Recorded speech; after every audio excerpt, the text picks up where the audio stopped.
Olá, bem-vindo ao Panorama. Você acompanha agora reportagens exibidas no seu jornal, o Telejornal da TVT. São reportagens que tratam de temas como democracia, inclusão, cidadania e direitos humanos.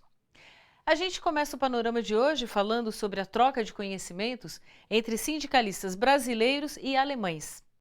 Nos últimos dias, metalúrgicos da CUT, a Central Única dos Trabalhadores, participaram de uma conferência sobre globalização em Frankfurt, na Alemanha. A atividade faz parte de um intercâmbio que se reveza a cada 2 anos entre os dois países. É uma ótima oportunidade de troca de conhecimentos culturais e de atuação sindical entre os trabalhadores. Você acompanha agora a série de reportagens de Jô Miyagi sobre a participação brasileira na conferência. Frankfurt tem 710 mil habitantes. A cidade já foi industrial, mas foi destruída na Segunda Guerra Mundial. Hoje é uma região financeira e cedia o Banco Central da Comunidade Europeia. Outra coisa que chamou bastante atenção assim é a questão do parlamento, né? Que é onde existe uma estátua na frente que nós dizemos que a justiça é cega. E ali está mostrando que a justiça não é cega, né? Então ele está de olho naquilo que os governantes alemães fazem por aqui, né?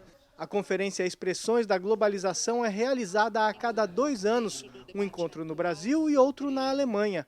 O intercâmbio é uma parceria da Fundação Hans Böckler, Confederação Nacional dos Metalúrgicos da CUT e IG Metall da Alemanha. Esta conferencia es la cuarta conferencia que hacemos de este estilo y es juntar a varios compañeros brasileños y alemanes que trabajan en las mismas empresas y hacer un intercambio de opiniones y de informaciones sobre temas concretos. Os metalúrgicos visitaram o IG Metall, um sindicato nacional que defende metalúrgicos e trabalhadores dos ramos têxtil e de madeira.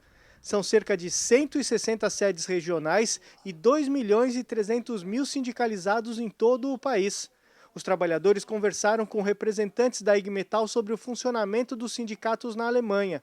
Michael explicou que metalúrgicos alemães também fazem greve, mas com menos frequência. Os sindicatos são fortes e por isso os empresários têm respeito, e nós temos uma posição nas negociações que é forte e, ao final, a greve é a nossa última resposta. E não hacemos muitas vezes, hacemos raras vezes, mas hacemos. Os metalúrgicos da CUT também visitaram a Norma, na região de Frankfurt, que fabrica peças de metal e plástico. Por motivos de espionagem industrial, eles não permitem gravações na linha de montagem. Klaus Ditzel, do Comitê de Trabalhadores da Norma, explicou que metalúrgicos alemães se organizam em 2 tipos de representações: o Comitê de Trabalhadores e os delegados sindicais. Vermittler zwischen Geschäftsleitung und Belegschaft. Portanto, o Conselho de Empresa na Norma consiste de 3 pessoas que são responsáveis para verificar, garantir a implementação das normas jurídicas com relação à defesa dos interesses dos trabalhadores a nível da empresa. Eles, em princípio, funcionam como um elo de ligação, como uma ponte entre a gerência e os trabalhadores. Na última reportagem sobre a participação dos brasileiros na Conferência sobre Globalização na Alemanha, você acompanha as discussões sobre perspectivas para uma nova revolução industrial. Os metalúrgicos brasileiros também puderam conhecer a atuação sindical dos alemães nas fábricas. Nas discussões da 4ª Conferência Expressões da Globalização, os metalúrgicos brasileiros ouviram dos alemães as perspectivas da chamada 4ª Revolução Industrial ou Indústria 4.0. Essa 4ª Revolução Industrial seria a informatização e automatização das empresas. Michael Gugemos, da Fundação Hans Böckler, acredita que entre 40% e 50% dos empregos podem ser perdidos. Flávio Benites, do IG Metall, explica que esse é um tema preocupante para os trabalhadores. É um aspecto que atinge não somente, isso eu gostaria de chamar a atenção, não somente os postos de trabalho na indústria, mas também os postos de trabalho nos escritórios. É uma mudança muito significativa, muito radical, com sérias consequências para o mundo do trabalho. Tu tem 1.000 pessoas que trabalham numa empresa dessa, ela vai ficar com 15%, né? Porque ela tem muita tecnologia, tem robô, ela tem campo por tudo. Se der um problema no rolamento, ela vai te avisar. E quem vai trocar esse rolamento vai ser uma terceirizada. E a terceirizada, quem trabalha na terceirizada, todo mundo sabe que ganha R$700, até menos, né? Enquanto uma pessoa que trabalha numa multinacional dessa pode ganhar até R$10.000. Uma das perguntas é como vai ser então da massa trabalhadora no futuro? Como é que vai ser a política de subsistência do ser humano? Nós vamos caminhar para uma concentração de renda? Como seria isso? Os brasileiros também conheceram o funcionamento dos sindicatos e das comissões de empresa. Martins Berrens, da Fundação Hans Buckler, explica que apenas 18% dos trabalhadores alemães são sindicalizados, índice semelhante ao do Brasil. Uma das diferenças na Alemanha é a comissão de empresa, que tem forte representação nas fábricas. O conselho de empresa ou comissão de fábrica, ela responde pelos interesses dos trabalhadores na fábrica, independente de serem sindicalizados ou não.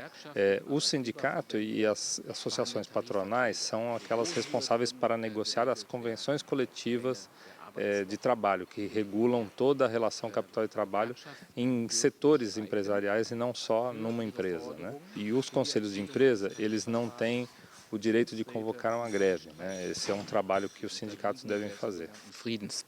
Essa questão da cogestão por empresa que eles têm, que é um modelo que diria assim, talvez se assemelhe um pouco ao que nós temos as comissões de fábrica no Brasil, né? Embora aqui eles tenham uma maior autonomia, porque eles participam de fato da gestão da empresa. A gente tem que aprofundar mais a discussão a respeito da cogestão, que para eles aqui é algo normal e para nós é uma surpresa. E no final do dia, os conferencistas mandaram um recado.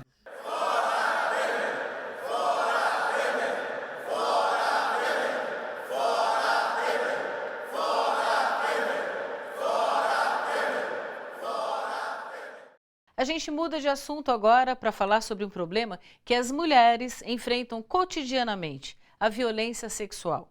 A falta de maior clareza na legislação faz com que muitos casos de estupro acabem sendo classificados apenas como importunação ofensiva ao pudor.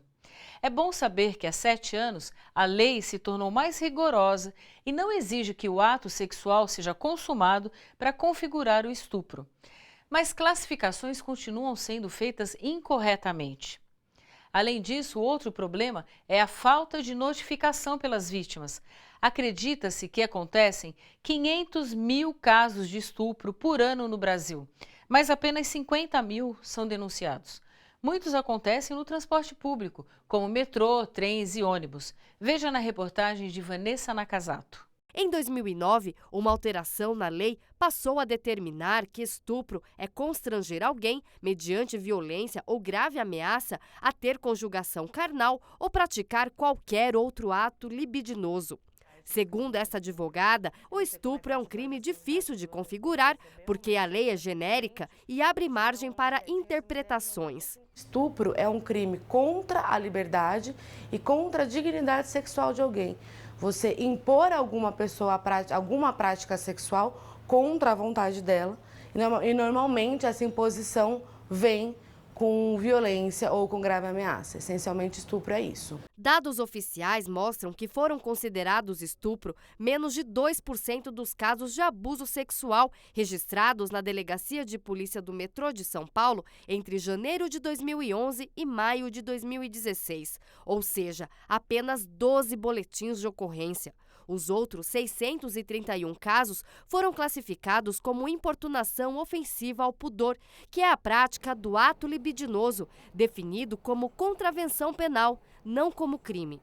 A violência sexual ela é bem subnotificada, né? Então a gente sabe que o que chega efetivamente ao conhecimento das autoridades é uma porcentagem muito pequena. Estima-se que acontecem mais ou menos 500 mil estupros, né, a cada ano no país, mas que cerca de 10% desses casos são efetivamente registrados. A pena para o crime de estupro é de 6 anos de prisão. Já para importunação ofensiva, a punição não passa de multa. A falta de um meio-termo na aplicação da pena acaba sendo determinante para a sentença. Há uma falta de sensibilidade aí, tanto das pessoas que registram a ocorrência, e isso acaba se reproduzindo ao longo de todo o processo criminal, em ver esses casos de violência sexual como casos graves. As advogadas ressaltam que também são fundamentais políticas de conscientização da sociedade sobre o estupro. Uma campanha de combate ao estupro, uma campanha de combate ao assédio sexual, ela precisa ser focada no agressor, no estuprador, no potencial criminoso. Se você vai ver campanhas de prevenção de estupro, elas, no geral, se destinam a mulheres. Recentemente, a Justiça negou indenização a uma mulher que denunciou ter sofrido assédio sexual no metrô de São Paulo e ainda responsabilizou a vítima pelo que aconteceu. Para o movimento feminista, isso reforça a cultura do machismo. O advogado da vítima considera a decisão constrangedora para todas as mulheres e está recorrendo para alterar a sentença. O advogado da mulher que sofreu assédio sexual no metrô de São Paulo em outubro do ano passado já entrou com recurso no Tribunal de Justiça. Eu entendo que a decisão foi esdrúxula, que a sentença, na verdade, fere direitos. Isso é constrangedor para as mulheres e para a sociedade, infelizmente. O pedido de indenização por danos morais no valor de R$ 788 mil foi negado. Na sentença, a juíza Tamara Matos alega que a mulher ficou impassível e nada fez durante o abuso. Se tivesse reagido, os seguranças poderiam ter evitado a situação. Como é que ele ia reagir a uma situação dessa? Você não sabe o seu agressor se portava uma faca, um canivete ou uma arma qualquer. Então ela realmente ficou impassível porque ela ficou apavorada na hora. Em uma carta aos advogados, a vítima relata que o metrô estava muito cheio e ela não conseguia se mexer. Ela ficou muito incomodada com o homem se esfregando atrás dela. Empurrou algumas pessoas à sua frente e quando conseguiu se virar, viu que tinha um guarda do metrô que percebeu o assédio. Ao chegar na Praça da Sé, na Estação da Sé, ele a abordou. A passageira disse, olha, você foi assediada. Eu presenciei. Você quer dar queixa? Ela disse, quero sim, quero dar queixa sim. O indivíduo foi detido e foi iniciado em inquérito policial e o indivíduo foi solto. O metrô alega que não pode ser responsabilizado porque o abuso foi cometido por uma pessoa não ligada à empresa. O advogado contesta, diz que houve dano moral e o abuso foi facilitado pela superlotação dos vagões. O metrô cabe talvez 100 pessoas e, segundo informações, tinha mais de 200 pessoas. Ela está traumatizada, ela tem receio de entrar no metrô, de qualquer coletivo, e ela só anda de metrô acompanhada da mãe agora. O metrô, como uma instituição, também tem responsabilidade, ou seja, a violência ela acontece no âmbito pessoal, mas ela também acontece com a conivência das instituições, que nas suas estruturas não viabilizam melhores condições de transporte, melhores condições de tarifa, para que homens e mulheres possam circular de forma livre e autônoma. Né? Para o movimento feminista, este é mais um caso em que a justiça responsabiliza a vítima pelo ataque que sofreu. O processo de discussão no judiciário muitas vezes inverte a discussão de quem foi vítima e de quem de fato perpetrou a violência. E aí começam a levantar suspeitas e questionamentos sobre as mulheres. Quer dizer, não é raro a gente escutar a pergunta de, bom, que roupa que ela estava usando? E no limite, é a mesma pergunta que fez a juíza sobre por que ela não resistiu, por que ela não reagiu. A feminista destaca que a decisão da justiça vai na contramão de todo o esforço feito para que as mulheres denunciem abuso sexual nos transportes coletivos. Muitas mulheres podem pensar, bom, por que eu vou denunciar se isso não tem consequência? Você sabia que a USP, a Universidade de São Paulo, é uma das poucas universidades públicas do país que não adota o sistema de cotas? No próximo bloco, o nosso assunto é a inclusão e a educação.